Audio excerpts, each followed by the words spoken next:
Hello, fellow robots out there in internet land. I am Silvertron, and welcome to the next episode of the TekTopia Survival Guide. In today's episode, we will be going over the chef and the blacksmith, as well as their structures, the kitchen, and the smithy. But before we got started, I wanted to cover something that I forgot to mention in last episode. So, if you notice, I rearranged our animal pens mid-episode, and that's because I wanted our ranchers to prioritize our chickens and our sheep, and that's due to the eggs that the chickens produce and due to the wool that the sheep produce without having to kill them. So, them being closer to our town hall over there, it just makes it a little bit more efficient for our ranchers. Now, off camera, I've been doing a lot of things. You can't really tell from here, but I've terraformed this up to make it flat because we are going to extend our storage building eventually, and I had a lot of time to wait around waiting for a couple things. I've also built a few houses. There's a 6 home there, a 2 there, a 4 there, and actually two 6s there. I've only activated that 6 and those 2 over there. So we've gotten 12 more villagers uh, since I last spoke. I've made a few kids. You can see they're going to school right now, and that is so we have some villagers to convert into our chefs and our blacksmiths. Other things, plop. I put this sign up, and actually I need to change it. I want to show my current villager population just to highlight why children are so important to the game versus nomads. So right now we actually have 32, so it's around a 19% spawning chance for our nomads at the current moment. I've also added in our merchant stall. So now our merchant will just come into our storage every day, and it makes trading with him a lot easier. We don't need our hitching post anymore. I've actually taken it down already. So I've done a lot of AFKing, and that's mostly because, wrong chest, I wanted to build up a little bit of a stockpile of meats for our chefs to cook before we got going.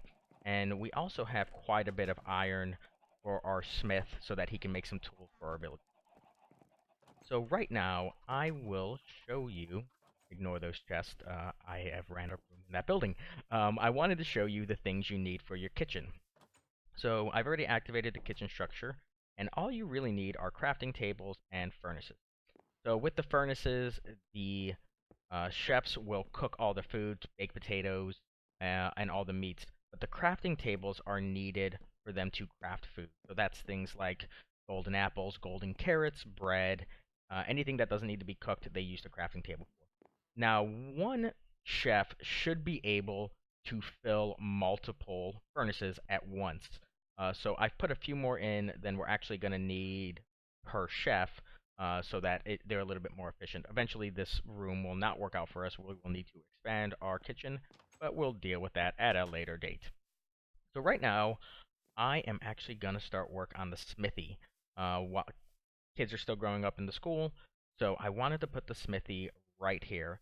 And if you've been following me from the beginning, you'll notice I've put all of our kind of profession jobs, structures, near the storage building, and that is to make this village as efficient as possible, so that so the villagers spend less time walking and more time doing their jobs. So I'm gonna build our smithy right here. Um, shouldn't take me too long. I should be done before those children are all grown up. But as soon as I'm done, I'll be back to show you what I've accomplished. And I'm back and done with the smithy, and it looks like just in time because I just saw this guy grow up. So before we show that off a bit, I wanted to show how critically low I am on certain resources. So our food chest is very low. I actually had to add in more steak and pork chops a while back, and it's almost gone. I have ran out of iron completely, so whatever's left in here is what they have. I actually had to steal some iron to make steal iron from the villagers to make anvils. Oh, it looks like they're all grown up now. So let's take a look at our smithy. So let's first activate it. Huzzah! Yay! So in the smithy, I've already put in the furnaces that our blacksmiths will need to use.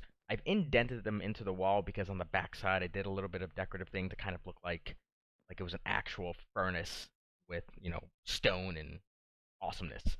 If you do something like this, you want to make sure there's at least a 2 block gap. You can't just put them in, and they need to be right up against the furnace to access them. So other than the furnace, the only other things you need in your smithy is anvils and crafting tables. So anvils are used to craft all the weapons and armor.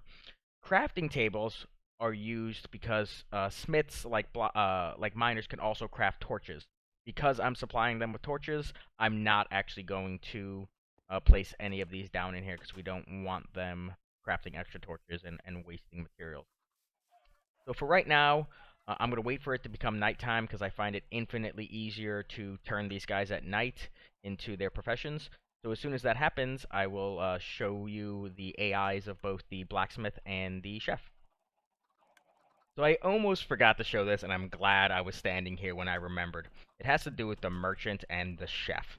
So many of you will notice that when you are trading with your merchant, the very first trade he offers is you give him emeralds and he gives you villager food.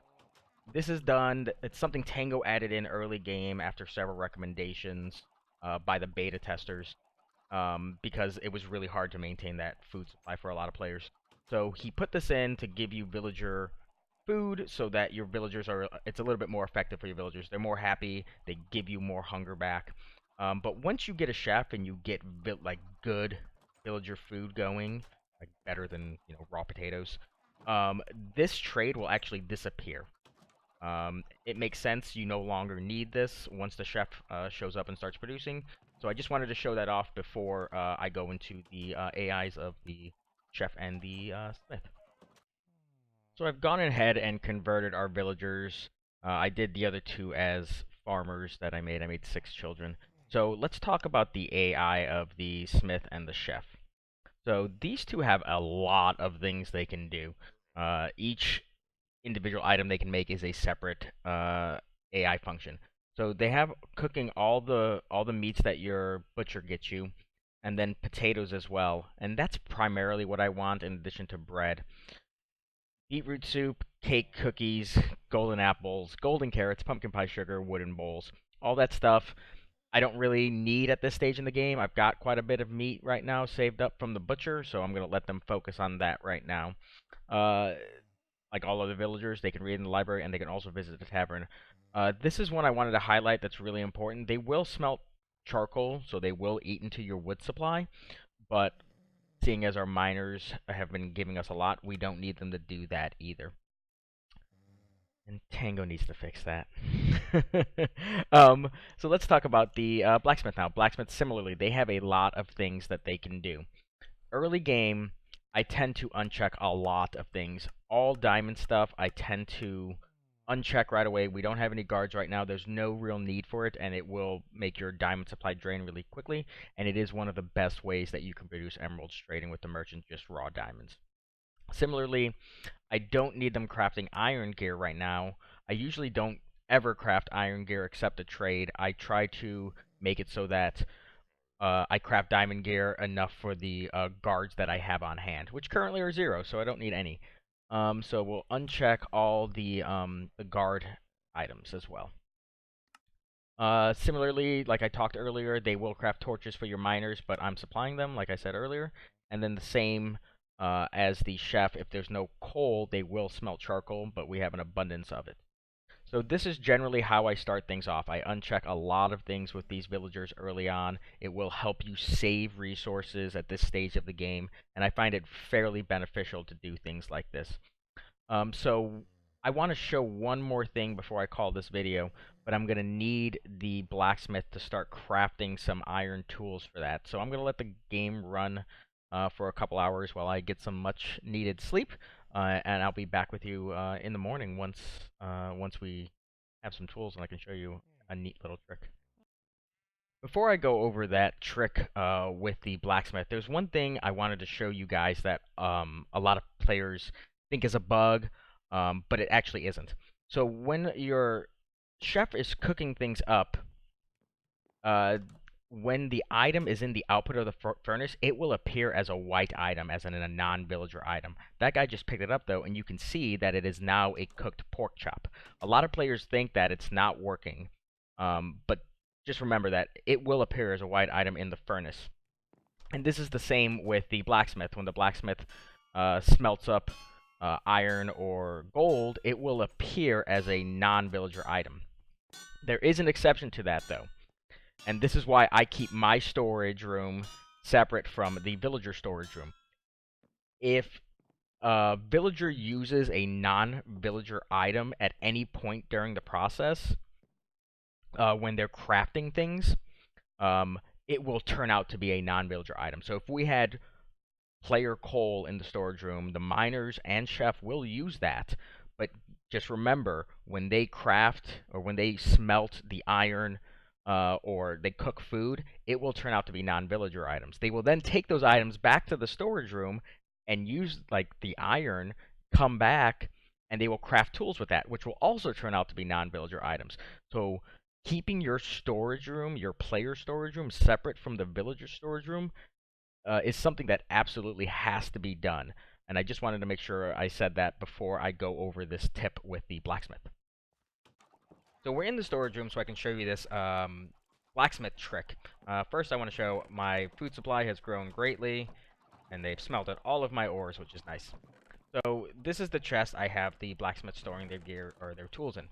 So as you can see, what tends to happen is you will get one tool in storage for every blacksmith that you have. So right now we have 2, so they're only making 2 hoes, axes, picks, and then they'll stop.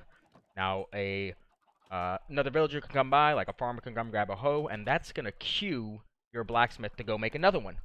So what we can do is we can trick the system a bit. So what I tend to do, like look, axe is already gone. What I tend to do is I grab some excess tools and I'll stick them in a chest below here. So I can use these tools down here to trade with the merchant when he offers them. Now, the blacksmith will continue to make these other tools and stick them in this chest. Periodically, your other villagers are going to come grab them.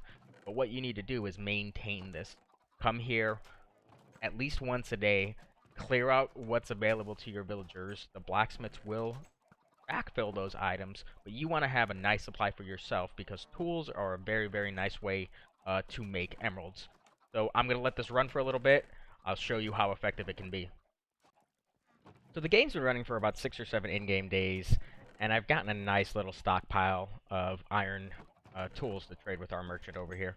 The other thing I did was I looked at my iron supply, and I made the judgment call to actually let them craft iron armor too. I don't have guards yet, but it's going to help us build a nice little stockpile to trade to our merchant friend over there.